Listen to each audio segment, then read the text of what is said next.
सगळ्यांना नमस्कार। आपल्या जिल्ह्यामध्ये दरवर्षीप्रमाणे जिल्हा सरस प्रदर्शनाचं आयोजन 24 ते 28 डिसेंबर या कालावधीमध्ये गणपतीपुळ्याला होतंय। आपल्याला सगळ्यांना माहिती की डिसेंबर जानेवारी महिन्यामध्ये जास्तीत जास्त पर्यटकांचा ओघ आपल्या जिल्ह्यामध्ये कोकणामध्ये असतो आणि त्या पर्यटकांच्या फुटफॉलचा फायदा आपल्या महिला बचत गटांना मिळावा या दृष्टीने जिल्हा सरसचं आयोजन आपण डिसेंबर एंडला करत असतो। त्याप्रमाणे याही वर्षी गणपतीपुळ्याला जिल्हा सरस प्रदर्शनाचं उद्घाटन उद्या दिनांक 24/12ला आपल्या जिल्ह्याचे माननीय पालकमंत्री यांच्या हस्ते होणार आहे आणि 24, 25, 26, 27, 28 अशी 5 दिवस हे प्रदर्शन गणपतीपुळ्याला आपल्याला बघता येणार आहे। तर या दृष्टीने मी आपल्या माध्यमातून आवाहन करू इच्छिते की या जिल्ह्यामध्ये येणाऱ्या पर्यटकांनी आणि त्याचप्रमाणे जिल्ह्यातल्याही लोकांनी या प्रदर्शनाला भेट द्यावी आणि भरघोस प्रतिसाद द्यावा।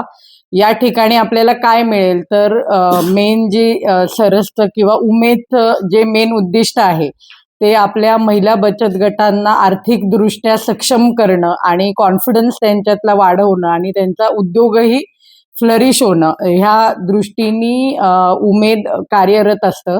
आणि इथे आपल्याला काय काय मिळेल असं जर आपण विचारलं तर आपल्याला फार्म आणि नॉन फार्म म्हणजे जे काही लोणचं, मसाले, पापड, नंतर आपल्या जिल्ह्यात प्रामुख्याने बनणारे कोकम, फणसपोळी, आंबापोळी किंवा करवंद रोल हे आपले ट्रॅडिशनल उत्पादनं आहेत।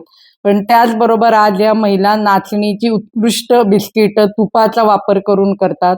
त्याचप्रमाणे मधाचं उत्पादनही आपल्या जिल्ह्यामध्ये महिलांमार्फत केलं जातंय आणि फूड स्टॉल्समध्ये अजूनही वेगवेगळ्या प्रकारची उत्पादनं आहेत जी रेडी टू ईट सारखी सुद्धा काही आहेत, तर ती सुद्धा आपल्याला बघायला मिळणार आहेत। आणि त्या व्यतिरिक्तही आपल्या महिलांनी बनवलेल्या गोधड्या आहेत, नंतर बुरुड कामाच्या वस्तू आहेत, लोकरीच्या वस्तू आहेत, काही कलाकुसरीच्या वस्तू आहेत, तर या सुद्धा याच्यामध्ये मिळतील आपल्याला।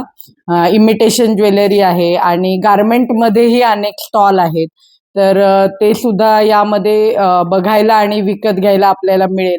आणि त्याचप्रमाणे आजकाल सगळ्यांना ऑर्गॅनिक प्रॉडक्ट्सचं वेड आहे, तर ती इथे बनलेली नाचणी किंवा उडदाची डाळ किंवा असे जे तांदूळ चांगल्या चांगल्या प्रकारचे किंवा घरगुती तांदूळ जे बनवतात हातसडी सारखे, तर ते तसे ही उत्पादनं आपल्याला घ्यायला मिळणार आहे।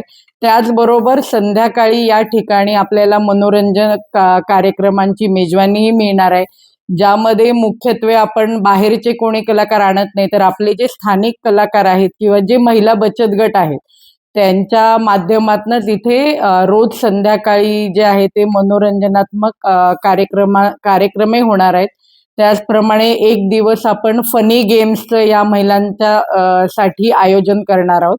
ते या पद्धतीने 5 दिवस होणाऱ्या या सरसला रत्नागिरीकरांनी आणि रत्नागिरीमध्ये आवर्जून या कालावधीत येणाऱ्या पर्यटकांनी भरघोस प्रतिसाद द्यावा हे आपल्या माध्यमातून मी आवाहन करू इच्छितो। धन्यवाद।